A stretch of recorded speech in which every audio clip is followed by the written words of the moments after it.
And today, Jeffrey, we have a very special guest. We're going to bring him in right now. The one and only Ken Pom. Kenny, what's going on, man? How you doing? Good morning, guys. Thanks for having me Ken? on. How are you? Rob Hey. had no idea you were coming on.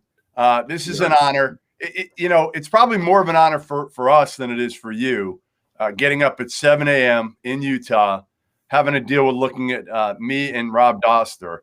But it is an honor. You're the first guest. We've been doing this since November 25th, Ken, and we have not had a guest. You are the first guest.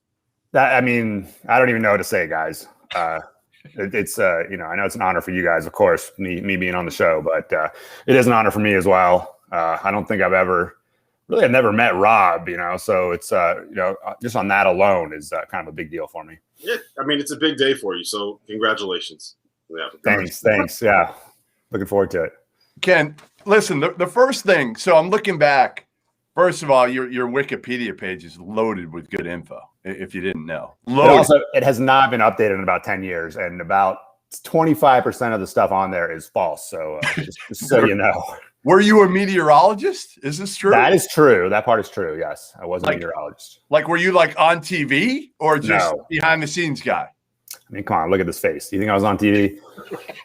Listen, I was on ESPN with this face, so anything's possible, okay? Anything.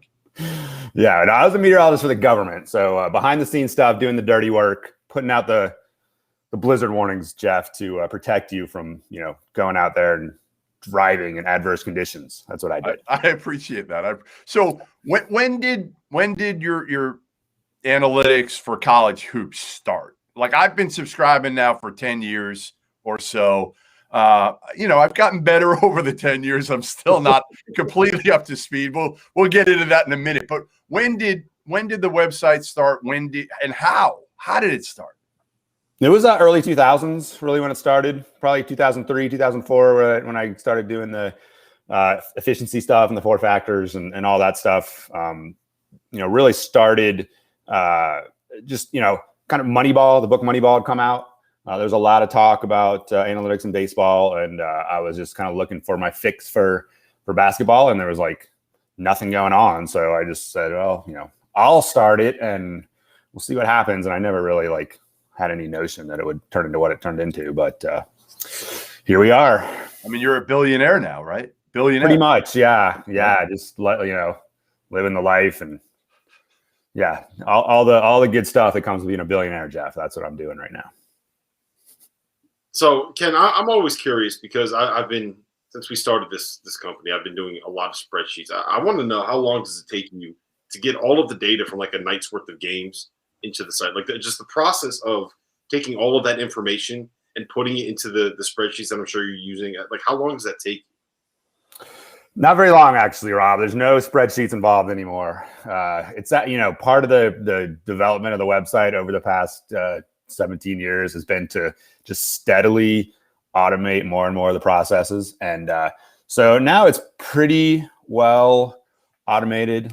This year has actually been a great stress test on all that, because, in a normal year, you'd have over the course of the season, maybe 20, 25 games rescheduled. And most of those were on one night when you had a snowstorm or something. And obviously now, you're having, 50 games a week that are rescheduled. And so yeah, it's pretty well automated in terms of just getting the data, crunching the numbers, updating the website. It's definitely not what it was even 5 or 10 years ago, where there were a lot of late nights kind of making sure errors were fixed and handling unexpected events. So now you're just kind of kicking back on the couch and watching the money and the numbers flowing. more watching the numbers. But that's part of the motivation, right? Is that I'm obviously a fan, and I don't enjoy staring at a computer screen and fixing errors and box scores and things like that. I would rather be, watching a riveting Duke versus Wake Forest game, on a Wednesday night. So all that work is designed to basically allow me to free me up to watch games or go to games in a normal year. So yeah, that's kind of the whole purpose behind that. So how did you mentioned that it was kind of like the Moneyball effect and everything that got you into it, but why was it college hoops? Were you a college basketball fan? Do you have a favorite team? How did you end up in this sport specifically?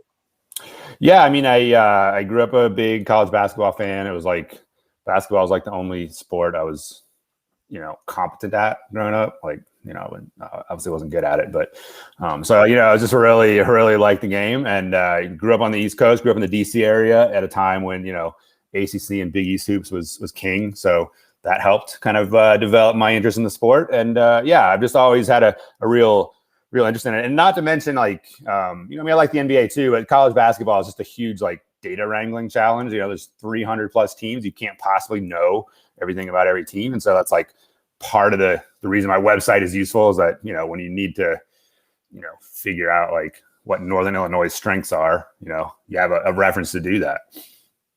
Oh, we've been doing that on this show. We've been doing that quite a bit. I mean, I love it because honestly, there's just so much info on your site, like in different types of info. Like I just looked up and I'm like, your ref ratings. I kind of get into the whole refs thing. And I tweeted out the other night, I'm like, it really seems like Bo Borowski is on every single Big Ten game. And people like kill Bo for that. I actually really like Bo. But I looked at it and I'm like, he's fifth. Kip Kissinger is number one. Roger Ayers, which doesn't surprise me, is number two. Like you've got that. You've obviously got who plays at the fastest pace, which I thought would be Alabama, and it's actually Coppin State, right? Coppin State number one. I mean, there's just so much info in there. I still feel like, listen, Gary Parrish's top 25, just in case you didn't know, Ken, he literally steals it from you. Like his top 25 is your top 25. Just I keep waiting for the royalties from Gary. I mean, he really should give them to you because it's almost identical. All right, here's my big question. Can I just say I really am enjoying, 10 years, 12 years after the fact that everybody discovers Ken Pom.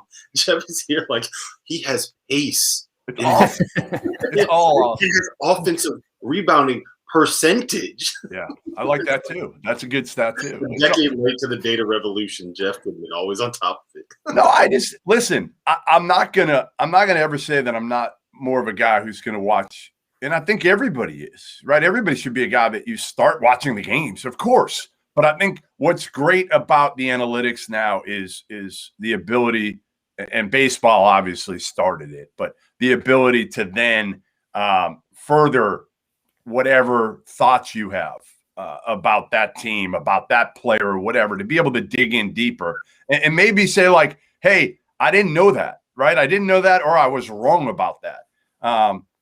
My thing on Virginia still, Ken, I think you got it wrong. I think they're too high. Oh, this year? Yeah. Or just in general? This year.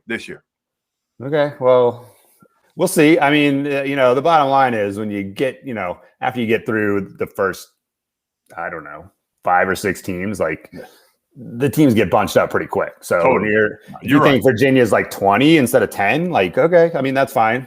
Like we can, and there's not a big difference. I'm right. Like I try to tell people this all the time. I'm doing the top 25 almost every day. And I say to people, like, after the top 3, 4, 5 teams, you could throw 6 through 20 in a hat and they change every single, every week. And there's not much disparity. I'm with you. I just don't think looking at Virginia, and I've said this from early on, not even so much today after they lost to Florida State by 20, but even early on, like their resume, like I bounced them out of the top 25 early because I saw them lose to San Francisco. Then they take Kent State to overtime. They didn't have that resume to me that warranted. How much early on is it about what these teams and these programs have done in the past? And when does it start to really change in terms of then what they've done this year? Yeah. So in the beginning of the year, when no games have been played, I mean, obviously it's all about the preseason rating, which is, influenced by what they've done in previous seasons, who's coming back, is there a coaching change, what kinds of guys are coming back, things like that. And as we go through the season, that influence decreases. So it's a slow decrease game by game. Some teams now, teams like St. Louis, or you look at teams in like the MAAC or whatever. They haven't played that many games. They're still being influenced by preseason ratings. But normal Colgate, Kenny. Yeah, Colgate for sure. Yeah, absolutely. I mean, look at the net, right? Look at a system that doesn't have that in there. and you can see, how goofy that looks. So that's the reason that those preseason ratings are involved. They make the system better. They make the predictions better. And so normally once we get to this point in the season, like that's gone because everybody's played, plenty of games, but there are some exceptions now where it's still a small influence at this point in the season.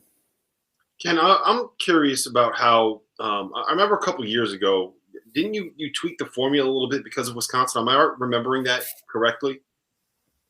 Yeah, the formula has been tweaked a little bit here and there over the years. And yeah, you are correct. Wisconsin, I don't know what year that was, 2013, 2012. Like they were beating everybody by like 40 and they were like clearly like about like the 15th team in the country and they kept popping up at the top. Like I think I'm remembering that correctly. Anyway, yeah.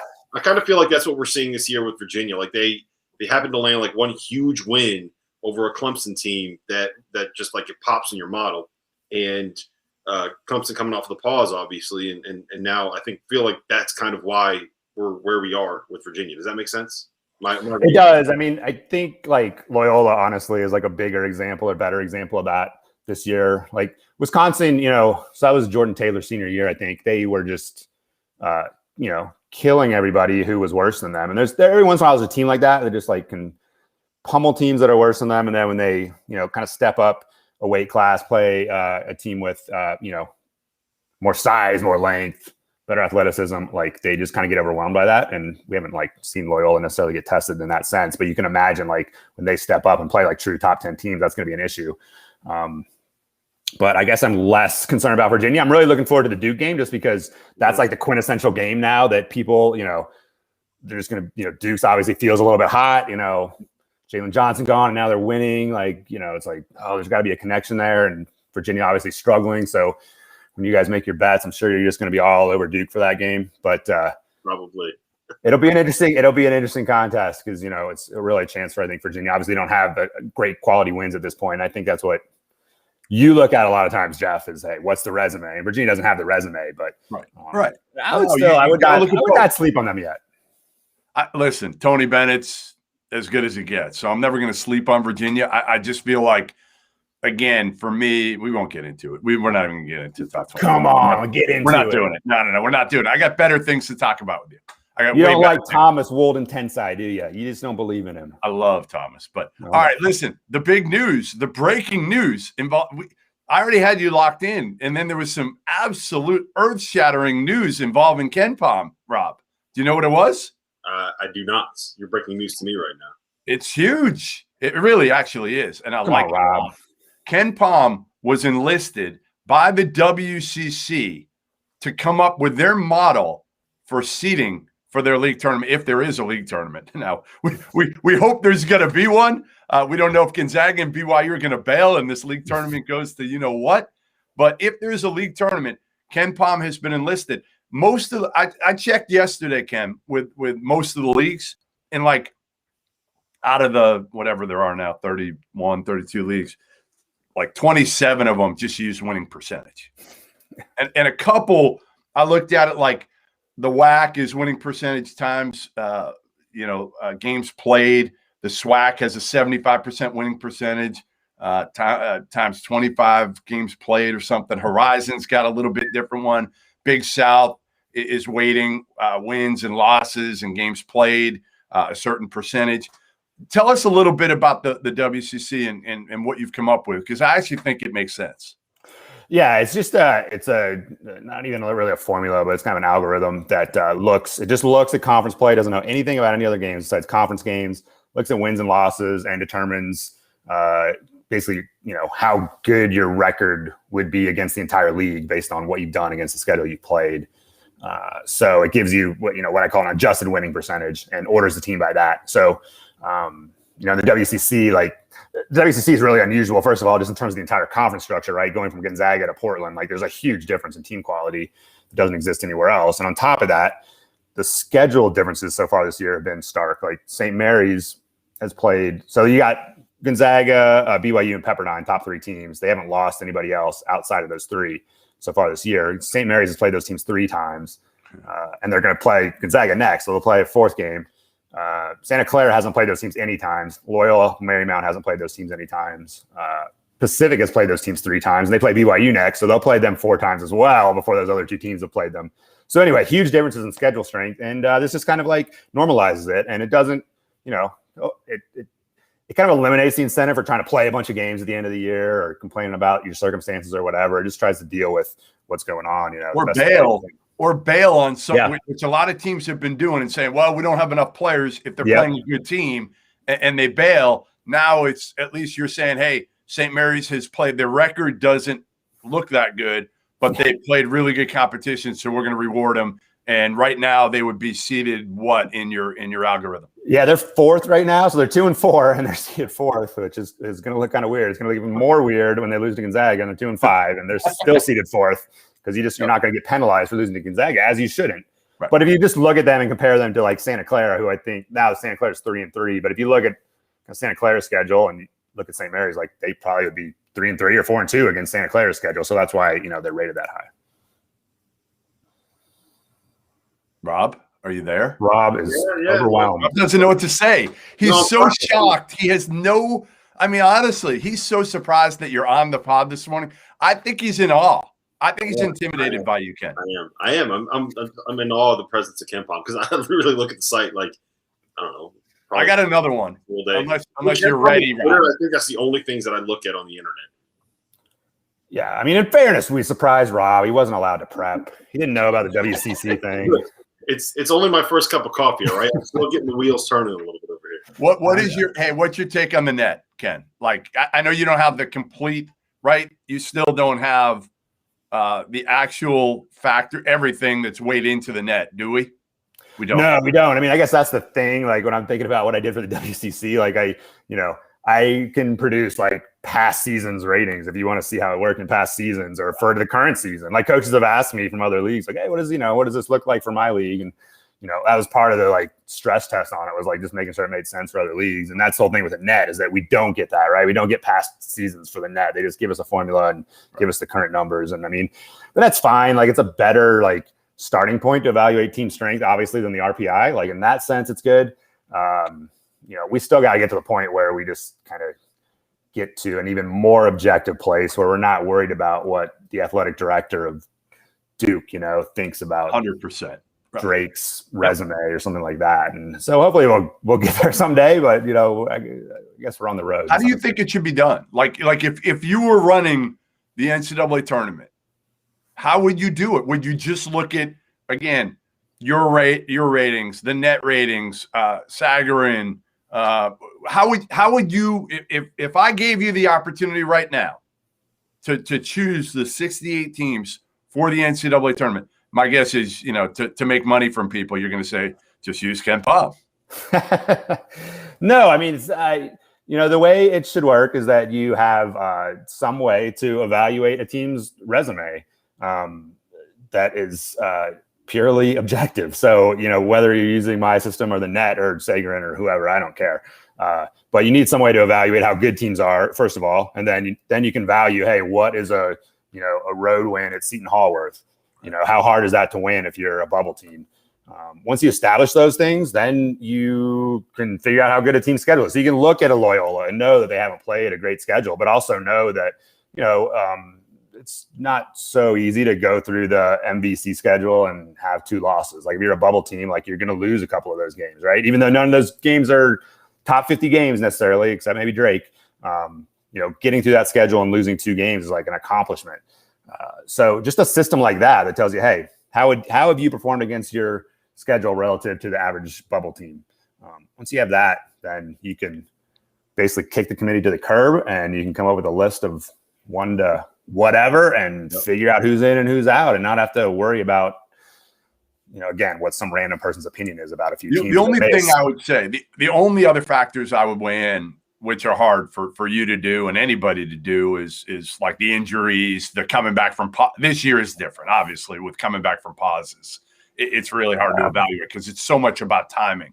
But even with injuries and those things, I don't know. I mean, those have to be played in, don't they?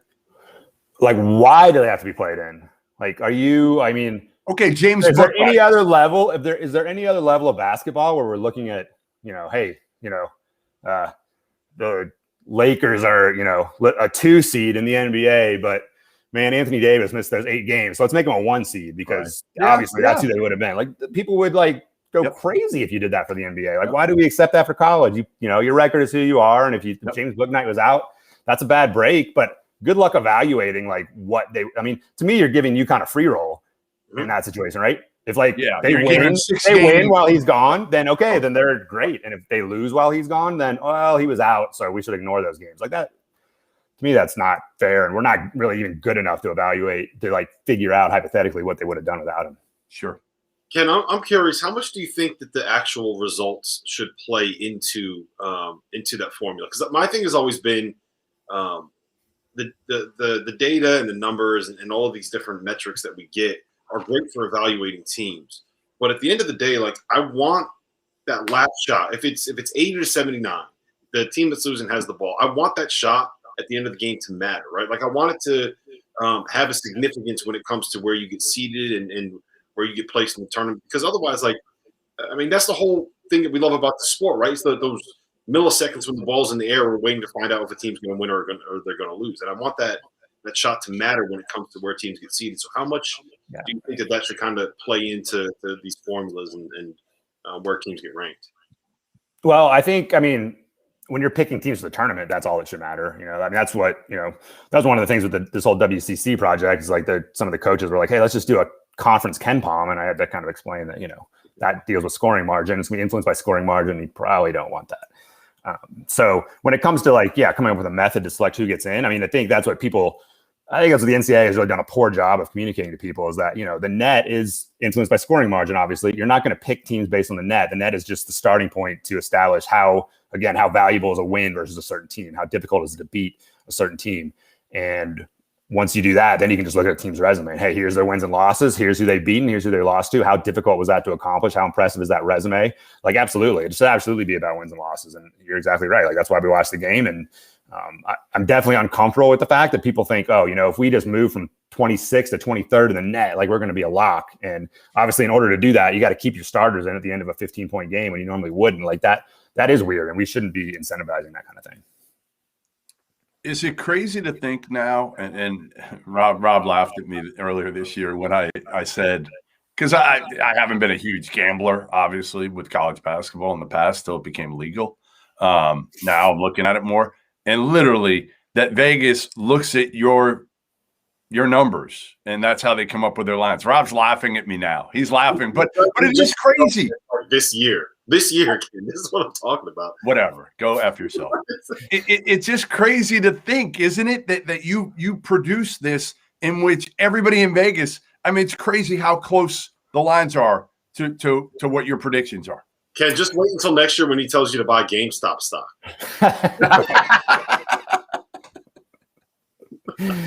Yeah. Well, anyway, it is kind of crazy, I guess. It used to be, I think, a bigger deal. Now I think it's more not necessarily coincidence, but if you're going to come up with a formula to create a point spread, there's only so many ways you can do it. So I think whatever Vegas does and whatever I do are going to be pretty similar methods. I think maybe, the real change is that, 5 years ago, you couldn't bet on a lot of these lower conference games. You couldn't bet on a WAC game. You couldn't bet on a SWAC game. And now you can. And so I think maybe Vegas probably doesn't spend a whole lot of time putting together the spreads for those games because don't get a ton of action. But yeah, it's pretty wild, no question. I don't know if you ever heard the story about the Maryland Seattle game from 2011, but I was just starting my preseason ratings, and it was the second game of the season, and Maryland's playing Seattle, and Maryland had Gary Williams, and Seattle was playing super up tempo. I think Cameron Dollar was still there, and the game, you knew it was going to be a super high scoring game, and I had a glitch in my website, and it said the final score was going to be 65-62 or something. And so some Vegas sportsbook set the total at 127. And the entire day, it just steadily went up, 130, 140, 150. And eventually they took it off the board. And that was a definite case where we caught Vegas red-handed, just copying my work. That's pretty good. Any other great stories that you've had? What's your favorite story? Maybe somebody that reached out to you that you were just blown away that has called you for advice or for information? I once got an email from Richard Perry. Does that name ring a bell? Yeah. AKA the Fixer. I think that's his nickname. Yeah. He really did. I mean, he said that's who he was, and maybe he was lying. I don't know what he was asking about. He wasn't asking me to fix games or anything. It was some legit question, and then I wrote him back, and then he wrote me back, and I was like, "Oh, hey, by the way, you might know who I am," blah blah blah. It's like, all right, I guess I'm impressed. I don't know, but what about coaches? What about coaches, Ken? How many head coaches reach out to you? I don't know. In the course of the season, a couple dozen, something like that. I mean, it's actually a little more common in the off season. When there's some downtime, I'll hear from coaches and they'll have, random questions about stuff they're doing or working on or what they should be looking at or things like that. So yeah, head coaches, assistant coaches. Yeah. Get a lot of feedback from them for Coach sure. K call you lately? Coach K has not called me. I think that's about 8 steps above his pay grade at this point or below his pay grade. Yeah. Rob, you got anything else? Or are we going to let Ken go back to sleep?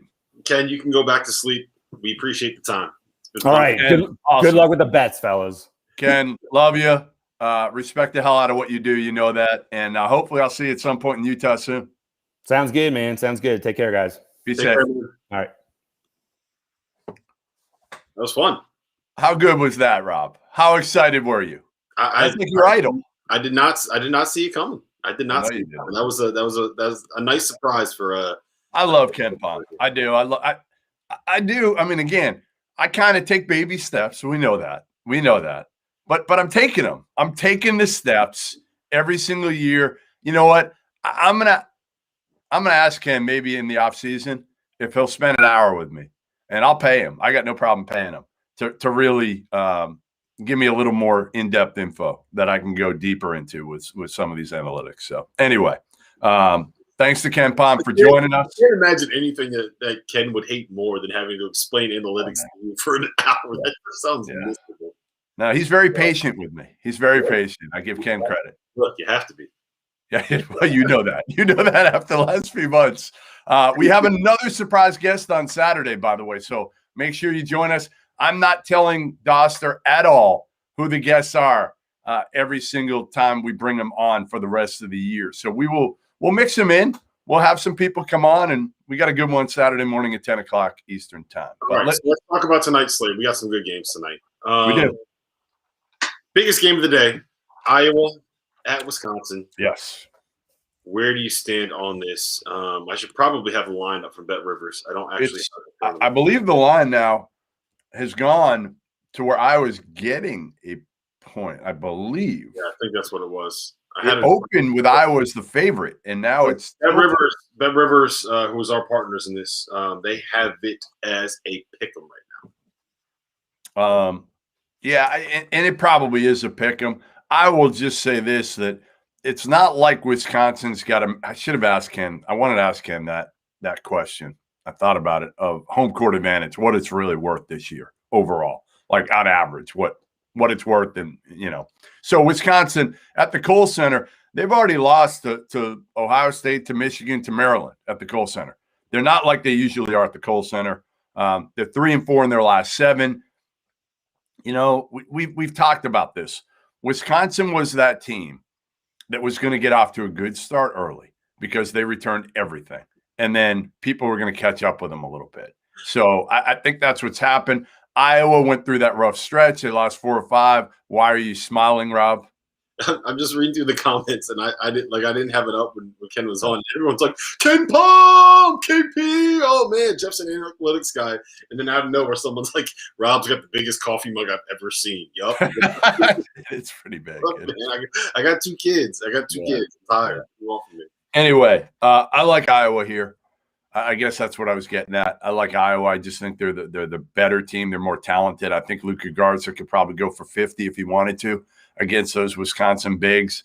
And I think Iowa's got a little bit of their mojo back. Again, they went through that tough stretch.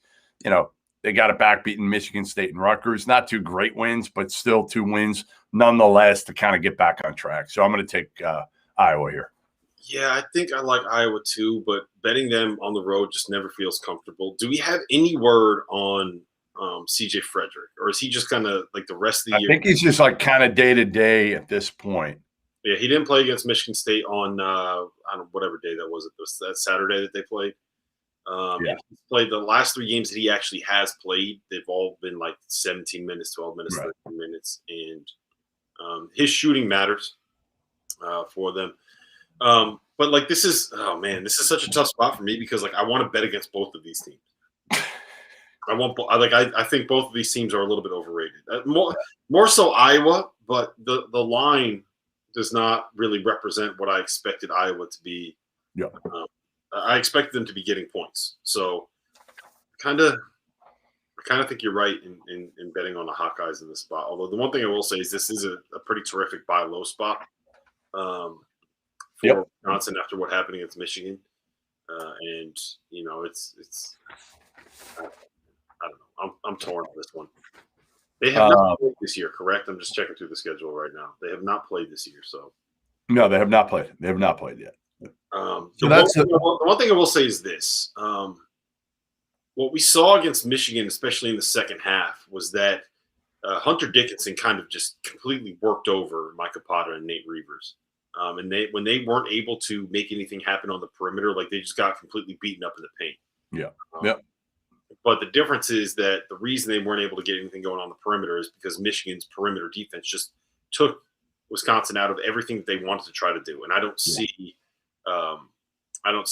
Wisconsin or Iowa being able to do that. So I'm like, look, I'm not going to have any action on this game. I don't have a great feel for it. I think I would probably say. So what do you like the best today? What do you like? What's your best bet today? My favorite bet of the day? Yeah. I mean, you know what it is. It's the wagon. It's what? It's Belmont. Like, why would you ever – like, Belmont is – until they stop covering at the rate that they're covering, Belmont's always going to be my favorite bet of the day. Wow. Look at you. Against Jacksonville State. They're laying 12.5. They have covered 3 in a row. They've covered – in the last 13 games they've played, they've covered the closing line 9 times and pushed twice. Covered the opening line 11 times. So they're awesome. They're just running people over. And I know Jacksonville State's good, but they also just beat up on Eastern Kentucky and won that game by 15 the other day. So I'm sorry, by 18. And Eastern Kentucky is the 3rd best team in that conference. So Belmont is always my favorite bet of the day. So I would say for me, I think I like Oregon maybe the best today. We know the difference between, we've talked about this, Colorado home and the road. Oregon needs this. They're a completely different team. I mean, they're still right on the bubble. Like, this is a big game for Oregon to make sure that they're in the NCAA tournament. It's a huge game. They have to win this game. Right. They're favored by, I think it's 3 now. It might be up to 3.5 or 4. I think it's actually up to 3.5 or 4. It started at, well, hold on. What do you got it at? All right, just talk about the matchup. I'll bring it up. Yeah. So, I mean, to me, again, Oregon, we know, is a completely different team. Will Richardson's not Peyton Pritchard. They're not the same team they were, but they've got a lot of those multi-dimensional wings, right? Chris Duarte, LJ Figueroa. I think Richardson, again, he missed so much time that it's taken him a little while to get up to speed. Mm-hmm. And we talked about it. Listen, they're not your traditional Oregon team. They don't have that rim protector, that shot blocker. That's not the worst thing in the world for Dana Altman these days. He's a hell of a coach. It's going to take him a little time. And again, Colorado on the road, just never very good. They're just not. They're a completely different team at home and on the road. Yeah, I agree with all of that. The one thing that I would add is that Oregon is like they've part of the reason why their schedule has been, or their resume is not as good as you would think it would be, is because they missed so much time. They played 1 game between January 9th and February 4th. They lost the game on January 23rd at home against Oregon State, and they lost the game on February 4th at home against Washington State because of COVID issues. They were shorthanded. They weren't in shape. They've won 3 in a row. They swept Arizona State and Arizona over the weekend. And like you mentioned, like they have to win this game. Colorado's in. But Oregon has to win this game. They're back at full strength. Chris Duarte's playing well. And part of the reason why, like, I'm not sure if the line has moved. And right now, Bet Rivers does have it as Oregon lane 3. So I will be on Oregon in that spot. But yeah, I mean, they have to win this game. There's no other option.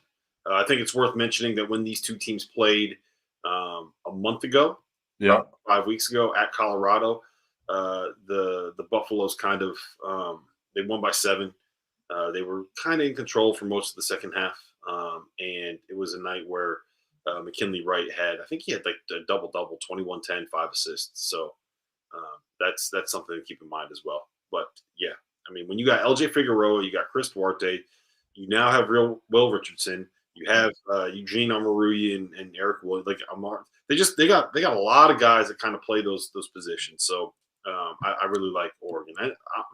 Maybe I'm just too all in on Oregon overall, but I really like that call. The other one that I like tonight is what else? Let me just where was it? I'm blanking on what I had. I don't know. Where you at? You seem confused. I am confused. I completely lost my train of thought on what I wanted to be. Oh, the other game that I wanted to talk about was Michigan at home against Rutgers. Michigan's laying 9.5. That seems like a lot of points to me. But on the other hand, Rutgers, like, I don't know. I just don't know what to make of them. So where do you stand on Michigan and Rutgers? I'll take the points. I mean, I think it's a lot of points, 9.5, 10 points. I don't think Rutgers wins this game, but I think they keep it to single digits. Again, second game back for Michigan. Played great. I mean, hell of a win grinding it out at Wisconsin. I just think at some point it catches up with you a little bit. You know, it's a look-ahead spot, too. They have Ohio State on Sunday. Exactly. Team, top matchup. Yeah. No, I really do. I like Rutgers here getting – I think it's 9.5 the last I checked on it. The big concern that I do have in this spot for Rutgers is that they are not great on the interior. You know, they maybe a little bit more now that Cliff has kind of been working his way back. But like, if Miles Johnson gets into foul trouble, they don't really have all that much size. And we saw what Hunter Dickinson can do against the front line that is not capable of handling him in the paint. And he just completely outworked Micah Potter and like he's an absolute monster. So a little bit of a weird spot, but I think I kind of like Rutgers there, especially if that line's going to keep moving in the opposite direction. My favorite, and I just put it in BetSperts right now, is Illinois State. You know who they're playing? Illinois State. I do not know who they are playing. They're playing at Bradley. Oh, okay. Is Bradley going to be without their guys? They might get the kid Henry back, I'm told.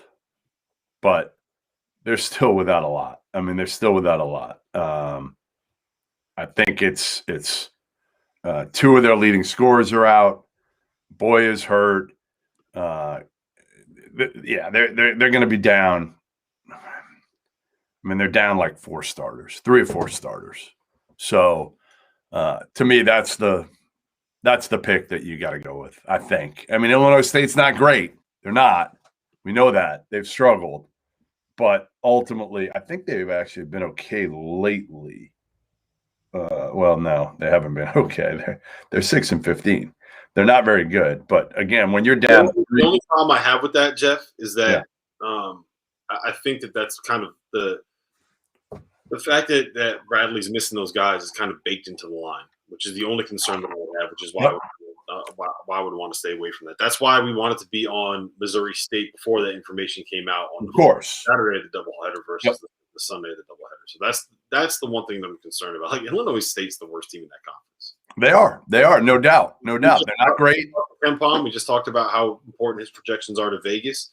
That line is Illinois State plus 1.5. Ken Pomeroy has it as Illinois State plus 7. So yeah, that's I'm staying away from that. I'm still riding with Illinois State in that one without 3 or 4 starters. There you go. All right, we got UCLA, Arizona. We have Gonzaga, St. Mary's. How weird is it that we have UCLA playing Arizona and Gonzaga playing St. Mary's, and like the game of the night on the West Coast is going to end up being Colorado against Oregon? Well, again, St. Mary's isn't very good. Ken Pomeroy talked about that. Gonzaga's favored by 20, 21 points. I'd probably take Gonzaga if I was doing anything there. I just don't know if, first time around, remember St. Mary's kind of kept it. They covered. They covered in the first time. Do not remind me about that. That was one of the worst beats of the season. I know. I remember. Why? Oh, I remember. Yes, I remember it well.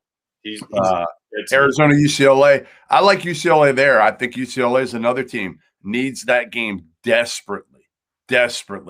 And Arizona, I'm not saying they're a dead team, but what are they really playing for at this point? A bunch of international guys. They're kind of banged up. They've lost Jamal Baker earlier in the season. They're talented, but there's no NCAA tournament, no Pac-12 tournament. Their season's over in a couple weeks. Yeah, the one thing I'm just going to check on some of the health real quick for UCLA. UCLA's kind of been in a rut. They're going to be. I think they're going to be without Jalen Hill. He didn't play the other day. They're right in the bubble though. They need again. This is one they need desperately. So, and it's still a rivalry game. Mick and Sean from the days of Xavier and Cincy. Here's what they've done since they lost Chris Smith. They beat Washington at home by 5. They beat California on the road by 4. They lost in overtime to Stanford. They beat Oregon State at home by 5. They lost by 18 at USC and scored 48 points. They lost at Washington State. They won at Washington by 3. They are not very good right now. No, it's a bad resume. That's what I'm saying. They have to have this one. And they had I don't think I can be on UCLA in this spot. I hear what you're saying. I'm going to stay away from it. It's not. I like Houston. They're at Wichita, given 7.5, 8 points. Houston's 4-1 on the road against the spread. Wichita 2-5 at home against the spread. So I kind of feel like, again, I'm not sure how good Wichita is, and I think Houston's really good. Even though they don't play in a great league, I think sometimes they get bored in their league. But Houston's a team that to me is really talented. They're tough. They've got a lot of different dudes that can hurt you. And they guard. So I like Houston there. I'm going to give you a couple low major mids, and then we'll call it a day here. NAU hasn't played since January 29th. They play at Weber State. Weber's favored by 13. NAU 322 in Ken Pom. 322. Haven't played in almost, about 3 weeks. I don't know what to do about Austin Peay anymore. I don't know what to do, Rob. They're playing SIU at Edwardsville. Maybe what you should do is just stop betting on them. It has not worked for you at all. I know, but I feel like tonight is the night. I feel like tonight's the night. So let's go P. Tonight's finally the night. Let's go P. And I'm going to take Santa Clara. Santa Clara, 1 game under their belt. They're playing a San Diego team that has been off since, I think, January 28th. San Diego's not very good. Santa Clara favored by 6.5 at home. I like the Fighting Herb Sendex in that one. So those are kind of my 3 mids. Houston, Iowa. I'm going to take the Zags, and I'm going to take Rutgers, and I'm going to take UCLA, and I'm going to take Oregon. All right. Belmont's my big bet of the day. I'll be on Belmont. And then I don't know if there's anything else that I love. I just cannot talk myself into anyone in this Iowa-Wisconsin game. Was this the best pod we've done all year with Ken Pom? It is the best pod that we've done with Ken Pom, yes. Right? No, it's the best pod we've done with Ken Pom. I don't know. I've been crushing on this show. I needed a change of pace. I needed Ken Pom. I needed to see another face. I mean, honestly, it's getting very tiring seeing you every single day. Oh yeah, I get it. All right. Your wife probably says the same thing. Yes, she does. She's been saying it for about 5 years. All right, Jeffrey. I'll see you again tomorrow. Bet Rivers. Check him out. Follow us on Bet Spurts. That's where